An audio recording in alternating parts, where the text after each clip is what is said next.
Greetings, ladies and gentlemen, and welcome to this daily science fiction extravaganza, commonly known as Tales from Outer Space. Taken from the subreddit HFY. All the relevant links will be down below. And, as always, I hope that you enjoy. And if you do, please consider supporting the channel. On to the science fiction.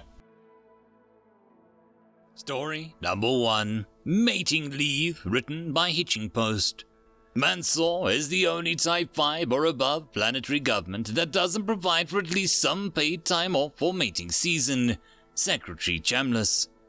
PolitiFact Truthometer rating. True, not counting humans. There were several ambitious claims made last night at the Mansourian presidential debate, but perhaps none as debated as his claim that all Type 5 and above planetary governments provide for copulation leave except Mansour. Thereafter, the review of the laws of Mansour and all other Type 5 planets or above planetary governments we found to be correct, with the exception of humans. Based on the number of times this has been the result of our recent fact checks, we have decided to add a new rating to the truthometer. True, not counting humans. Typically, there is some weird reason that the humans aren't included, and it just seemed to make more sense to assume that they are excluded from the galactic truth claim about civilization. This issue is a prime example. After a thorough research, we discovered that the humans don't even have a mating season. Their female's fertility operates on a non-standard cycles that can last from 20 to 35 standard galactic days. They show no outward or pheromonal signs of fertility. Humans just copulate all the time. They seem to think that it's fun. So, it really would be unfair to hold the human exception against the Secretary Chambliss because their situation is super weird, which is par for the course for those guys. Seriously, constant possibility of fertility. Are they fricking joking? What is it with these people? It must basically be in heat 24/7. How did they ever stop fricking and figure out space travel? No wonder sex is all in their advertising. That works all the time, not just once a cycle or so.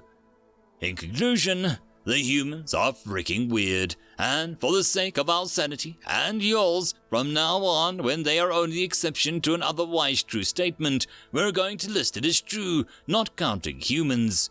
And we should probably just leave it at that, because otherwise the human's exception to every damn thing is going to drive me insane. Update. We apologize for the loss of professional demeanor. Our writer had a part way through this article. We're choosing to leave it up to the object lesson of the dangers of thinking too hard about the humans, and as a clear example of why we need this new rating. End of story. Story number 2. Caretaker, written by Wanny91. Mom? The young child asked his mother as he plucked at her dress in order to get her attention. The mother, who had been busy talking to the vendor in front of them, shot a quick, apologetic look at the salesman and then turned her attention towards the child. Yes, my dear, she asked the young boy with a motherly patience. As an answer, the young boy raised one of his 2 hands and pointed with its index fingers towards a bipedal creature who stood a few meters away from them. Do you know what kind of species that alien there belongs to? The young boy asked his mother with the naive curiosity of a child. The mother followed the invisible line of her child's outstretched finger and took a good look at the unknown alien who had his back turned towards them. Then after a minute or so of studying the alien, she finally answered, I'm sorry, my dear, I don't know what species that alien there belongs to, and now, please be quiet so Mommy can continue to talk with the nice vendor. Okay. Without waiting for an answer, the mother turned her attention towards the sales clerk again, to whom she said, I'm sorry for the interruption. How much did you say those vegetables were again? While the mother resumed her interrupted negotiation with the vendor about the price of their purchase, the young boy couldn't stop staring at the, to him at least, weird-looking alien whose species had never been seen before in the market. It was, however, like an alien had some kind of sensor which told him that it was stared at, because the alien suddenly turned around and stared to cautiously observe the crowd around him. And before the boy could react and look away, the two visual sensors of the alien focused right onto him and caught him right in the act of staring. For a few seconds, the young boy and the alien stared at each other directly into the eyes until the alien suddenly removed some flesh around its mouth. It showed 2 rows of white teeth to the boy. Then, the alien raised one of its 2 limbs and started to wave at the attached claw in a greeting-like gesture from one side to the other. Curiously, the boy looked up to his mother beside him to see if she was still busy negotiating with the vendor, and when he had confirmation of that, he quickly walked away from her. "Hi there," the alien greeted him as soon as he had stepped in front of him. "Hi," the boy repeated shyly. The alien patiently waited a few seconds to see if the boy would say anything next, but then he didn't. He asked the boy himself, "Can I help you with something, or do you like to stare at other people?" The boy managed to quietly shake his head in denial from one side to the other. The alien showed his white teeth. "Let me guess," he said, "you've never seen a human before. That is why you were staring at me. Am I right?" This time the boy nodded his head up and down, which caused another teeth showing from the alien. "Okay," the alien amusedly said as he clamped his 2 claws together. "What do you want to know about my species?" Surprised by the question, the boy needed a moment before he could gather his courage to ask, "What species are you, and why are you showing me your teeth?" The alien let out a weird noise, which the boy was able to identify as laughter. "Well," he said after he'd finished laughing, "to answer your second question, that is called a smile." The alien explained and repeated the teeth showing. "Since it seems like your translator isn't able to yet translate human facial expressions, you have to simply believe me when I tell you that it's an expression of happiness or amusement and not a threat, as many other species believe. However, to answer your first question, I am a human." "A human?" the boy repeated quietly to himself. "Are there many of you?" he then asked the human. The human wagged his head from side to side. "I think during the last counting our numbers were around 12 billion, I think." The boy's eyes grew wide. 12 billions, he said amazed. "And where are you from?" He wanted to know next, but suddenly remembered his upbringing. "Of course, only if you don't mind me asking you all of these questions." The human smiled again.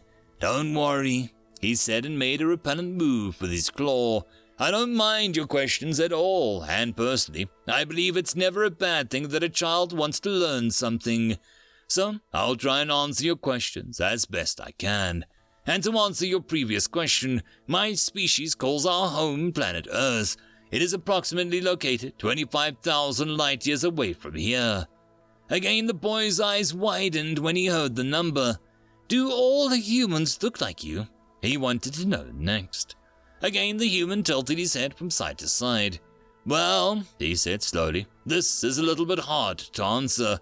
Apart from our genders, it would say that humans look overall more or less similar. We all have the same number of limbs and body parts, but there are some small differences between our 2 genders. So I believe you'll recognize a human if you see one. But besides our body structure, we humans can come in all forms, shapes and sizes, and even different colors," the human added. The boy couldn't hide his happiness. "Is there any chance that some of them will play with me?" he asked the human and winked in anticipation of the answer with his 3 ears. The human smiled, which the boy interpreted as a good sign. "I'm sure that our children would love to play with you," the human then confirmed, "and maybe even some adults, but that depends on if they are busy or not." The boy's eyes lightened up and changed clear colors. "Does that mean your species has children too?" The human nodded, but before he could say anything, the boy's mother suddenly appeared from behind him. "Alexa, what are you doing?" the mother asked the boy angrily. Before he could answer, she turned towards the human and asked him, "And who are you?" The human flashed his teeth. "Hi, you must be mother to the child here," he stated the obvious. "My name is Lucas." Slightly taken aback from the openness of the human, the mother eyed him suspiciously, but still greeted him too. "Good day," she said, and then inquired, "What were you doing with my son?" Do not worry, ma'am. The human tried to calm the mother down. I just tried to answer your child's question about my species as best I can. Oh, the mother said, her suspicion instantly faded away. I hope my southern hasn't offended you in some way. She instead asked him, knowing that there were many different cultural differences between the species. The human shook his head and then smiled. Don't worry, ma'am. He tried to calm the mother down. Your son didn't offend me or anything. He just was a curious child, which isn't a bad thing to be. I'm sure my children would have asked as many questions as he asked me. Oh, the mother said, you're a parent too. To her surprise, however, the human shook his head. Unfortunately, not yet. I'm just a teacher who calls his students his children. A teacher? The mother asked, confused, since her translator couldn't explain the meaning of the word. Now the human looked also surprised, but still answered the mother's question first. It is a profession within the human race. A teacher is someone who is in charge of educating human children. So a teacher is a caretaker like me? The mother inquired, but her eyes darkened in confusion. But how can you be a caretaker if you don't have children of your own to educate? Well, the human started to explain. You have to know that we humans have kind of outsourced the education of our children to others. The way parents don't have to take care of their children all day and can focus on other things. Outsourced? The mother asked, surprised. The human nodded. Yes, you could call it outsourced. If human children reach a certain age, we send them to special buildings, which we call a school. There, the children are split into groups based on their age and get taught by people like me. But isn't that counterproductive for education of a child if the parent aren't taking care of the education themselves? The mother asked. Nah, the human denied. We have studies who prove that human children learn much better if they're in groups, and by teaching them in groups by a single person, we not only ensure the quality of their education, but we also allow their parents to have some free time themselves. The mother suddenly got interested. What do you mean when you say that the human parents get some, free time? She asked. Well, our children are being sent to school when they are 7 years old. The children of each age are gathered into groups for an entire year. During this year, they spend 5 days out of 7 in school, but still have some weeks off. Of course, the children don't have to spend the entire day in school, but only around 8 hours. That means during these 8 hours, the parents of the children are free to do anything they want. The mother was baffled. And, for how long are these children attending school? She asked. It depends, he answered. The basic schooling takes 10 years to complete. After that, it depends on what they want to become. So if a child wants to become an engineer, for example, he would have to join an engineer school for another 5 to 6 years. The mother calculated. So, for at least 10 years, parents don't have to be the caretaker for their children all day long and are free to do what they want, she inquired.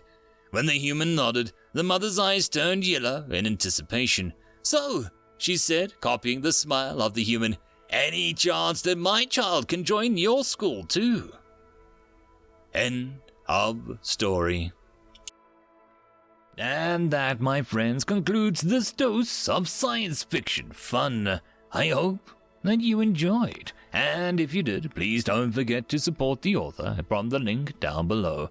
But if you want to support this channel, there are links as well down below for you to help with. But the easiest way would be to share this video, and if you are so inclined, subscribe as well. I will see you all in the next episode, and I hope that you all have a fantastic time until then. Cheers.